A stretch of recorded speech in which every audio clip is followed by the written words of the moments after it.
সেদিন রাতে সমরেশ খাওয়া দাওয়া সেরে প্রত্নতত্ত্বের সম্পর্কিত প্রকাশিত বই নিয়ে বসেছিল।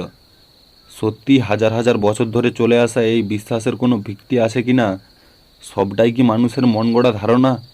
কয়েক পাতা পড়তে না পড়তেই থমকে যেতে বাধ্য হলো। মাঝরাতের নিস্তব্ধতাকে ভেঙে চৌচির করে বন্ধ দরজার উপর কে যেন বারবার আঁচড়ে পড়ছে। সমরেশ দরজা খুলতেই সূর্য লুটিয়ে পড়ল মাটিতে। কথা বলার শক্তিও যেন হারিয়ে ফেলেছে। সমরেশ ওকে পাঁচকোলা করে তুলে নিয়ে এসে বিছানায় শোয়ালো। চোখে মুখে জলের ঝাপটা দিতেই সূর্য বিস্ফারিত চোখে ঘরের চারিদিকে দেখেই আবার চোখ বুজল। সূর্য গোঙাচ্ছে। সমরেশ কান পেতে শুনতে পেল সূর্য বলল, কাপালিক, আমার রক্ত চাইছে। কোথায় কাপালিক? আমি রয়েছি তোমার কাছে। তুমি নিশ্চয়ই ঘুমের মধ্যে স্বপ্ন দেখে ভয় পেয়েছ।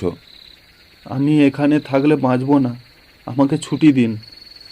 সমরেশ সূর্যকে সুস্থ অবস্থায় ফিরিয়ে আনতে বলল, ঠিক আছে, আমি তোমাকে 1 মাসের ছুটি দিচ্ছি। সূর্যকে এই ঘরেই ঘুমাতে দিল সমরেশ। ওকে নিজের ঘরে যেতে বললে ও কিছুতেই রাজি হতো না। জোর করে নিয়ে গেলে শেষে হয়তো এমন অবস্থায় সৃষ্টি করত, তার মোকাবেলা করতেই আবার সমরেশকে ঝামেলায় পড়ে যেতে হতো। সূর্য নেই, ছুটি পেয়ে দেশের বাড়িতে চলে গেছে। কোয়ার্টারে সমরেশ এখন একা, বেশ নিশ্চিন্তেই আছে। রাতে বাড়ি থেকে বেরোলে কাউকে কৈফিয়ত দিতে হয় না। সমরেশ পুরোপুরি নিশাচর হয়ে গেছে। রাতে বৃষ্টি হলেই ও খুব খুশি হয়। রাস্তায় কেউ থাকে না। বৃষ্টিতে ভিজতে ভিজতে নিস্তব্ধ অন্ধকারে একা একা পথ চলার মধ্যে বেশ একটা উত্তেজনা খুঁজে পায়। কিন্তু কেন? সেই রহস্য নিয়ে অফিসের কারোর কৌতূহলকে বিন্দুমাত্র গুরুত্ব দিতে চায় না। উপরন্তু ব্যক্তিগত ব্যাপারে নাক গলাতে ওদের নিষেধ করেছে। সমরেশ এই নিষেধাজ্ঞা জারি করার পরই তাদের মনে জিজ্ঞাসা আরও প্রবল হয়ে উঠেছে। কেন উনি রাতের অন্ধকারে একা একা ওই গভীর জঙ্গলের ভেতরে যান? গিয়ে কি করেন? আগে অনেক ভিডিও এখানে এসেছে, তাদের কেউ তো ওখানে যেতে সাহস পায়নি। সমরেশের গতিবিধি খুবই সন্দেহজনক হয়ে উঠেছে। কয়েকদিন পর অফিসে এসে হাজির থানার অফিসার আশিস রায়। পুলিশ অফিসারকে দেখেই গুঞ্জন শুরু হয়ে গেছে কর্মীদের মধ্যে। কেউ কেউ বলল, আমি আগেই বলেছিলাম নিশ্চয়ই কোনো রহস্যজনক ব্যাপারের সঙ্গে উনি জড়িয়ে পড়েছেন। আরে বাবা, রাতে না ঘুমিয়ে কেউ কি পারে জঙ্গলের মধ্যে যেতে, যদি না সেখানে কোনো আকর্ষণ থাকে? আশিস সমরেশকে বলল, আপনাকে আমার সঙ্গে একবার থানায় যেতে হবে। সমরেশকে একটু ঘাবড়ে যেতে না দেখে অফিসারের কর্মীরা সত্যি বিস্মিত হয়েছে। আত্মসম্মান বোধ কি উনি পুরোপুরি বিসর্জন দিয়েছেন? আমি কিছুক্ষণের মধ্যেই ফিরে আসছি, আপনারা আজকেও আগে চলে যাবেন না। আশিস প্রতিবাদ জানিয়ে বলল, আপনি কিন্তু সঠিক কথা বলেননি। আপনাকে থানায় কতক্ষণ থাকতে হবে আপনি আগে থেকে জানলেন কি করে? এমনও হতে পারে আপনি আজ সারা রাত থানায় আটকে থাকতে বাধ্য হলেন।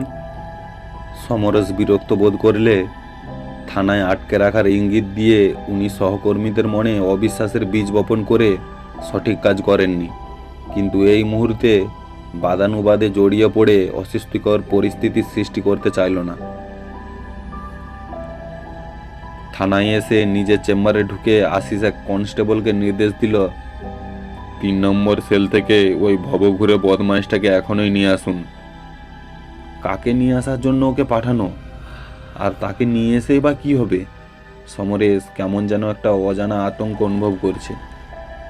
এমন একজনকে কনস্টেবল নিয়ে এলো যাকে এখানে দেখতে পাবে বলে সমরেশ একটুও ভাবতে পারেনি।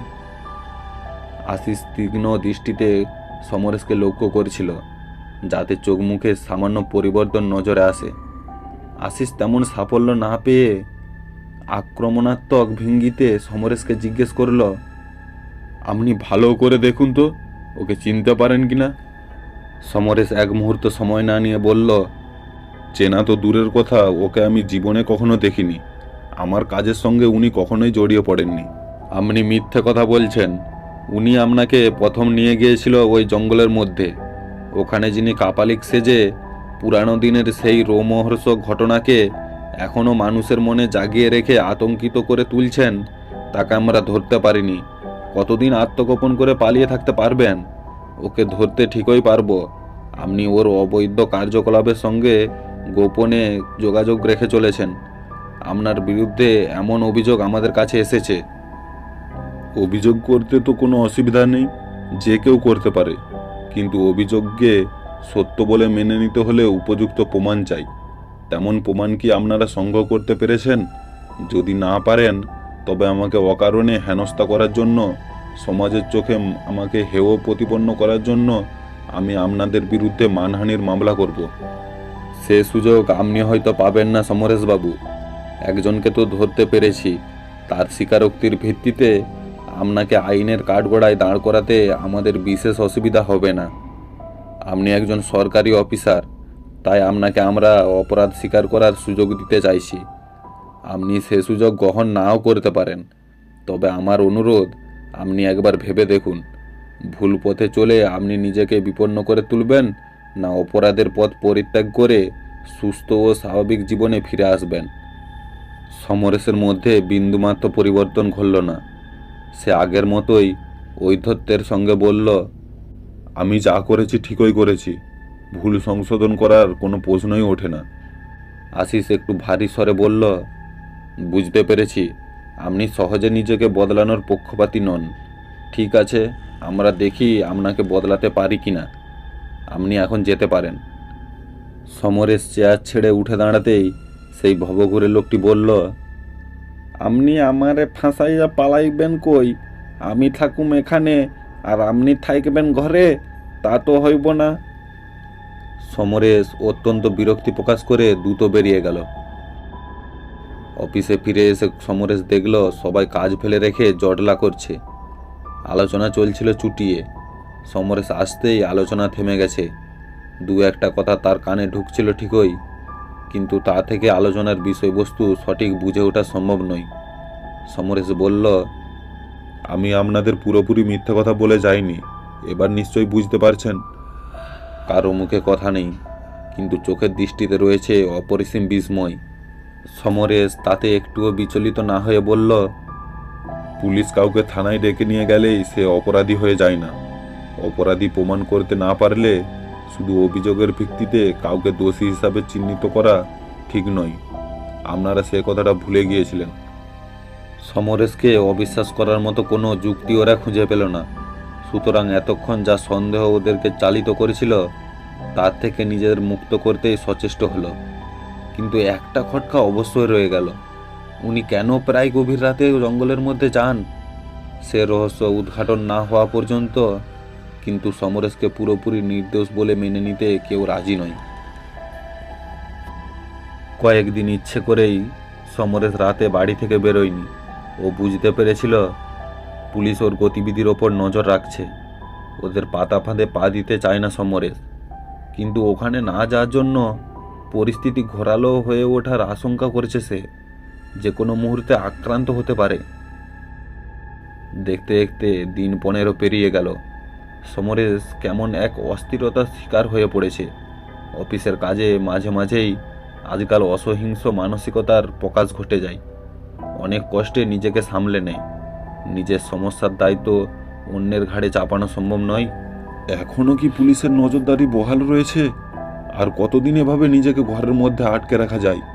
সমরেশের দুশ্চিন্তা ক্রমশ প্রবল হয়ে উঠেছে। সমরেশকে খুঁজে পাওয়া যাচ্ছে না। তিনি হঠাৎ নিরুদ্দেশ হয়ে গেলেন কেন? অফিসের কারোর কাছ থেকেই কোনো সূত্রের সন্ধান পেল না আশিস। নিখোঁজ হবার আগের দিন উনি অনেক দেরিতে অফিস থেকে বেরিয়েছেন। সেদিন নিতান্ত প্রয়োজন ছাড়া কারো সঙ্গে কথা বলেননি। এভাবে কেন বিপদগামী হলেন সমরেশ? ভাবছে আশিস। অন্ধকার জগতের সঙ্গে জড়িয়ে পড়েছিলেন কোন মোহে? অবশ্য কবে থেকে এই অন্ধকারের সঙ্গে তার যোগাযোগ শুরু হয়েছে সে ব্যাপারে কেউই কোনো আলোকপাত করতে পারছে না। নিখোঁজ হবার দিন সাতেক পরে সমরেশের বিকৃত লাশ পাওয়া গেল জঙ্গলের কাছে রাস্তার এক পাশে। দুটো চোখ খুবলে নিয়েছে, সারা মুখে আঘাতের চিহ্ন স্পষ্ট।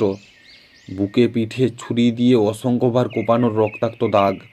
এমন নৃশংসভাবে ওকে খুন করেছে কেন? হয়তো সন্দেহর বশে সমরেশ পুলিশের কাছে দলের গোপন তথ্য ফাঁস করে দিয়েছে। এই ধারণা থেকেই বোধহয় ওকে যন্ত্রণা দিয়ে মারার নির্দেশ দিয়েছিল দলনেতা।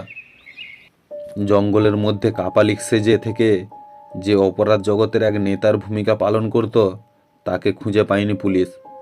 সাগরেদদের নিয়ে সে উধাও হয়ে গেছে, কিন্তু তার ডেরা ভেঙে চুরে তছনছ করে দিয়েছে পুলিশ। নেতাকে কিংবা দলের কোনো সাগরেদকে ধরতে না পারলে সমরেশ হত্যা রহস্যের কিনারা করা সম্ভব হবে না। তবে জঙ্গলের আতঙ্ক শেষ হয়ে গেছে, ওদিকে যেতে কেউ আর ভয় পায় না।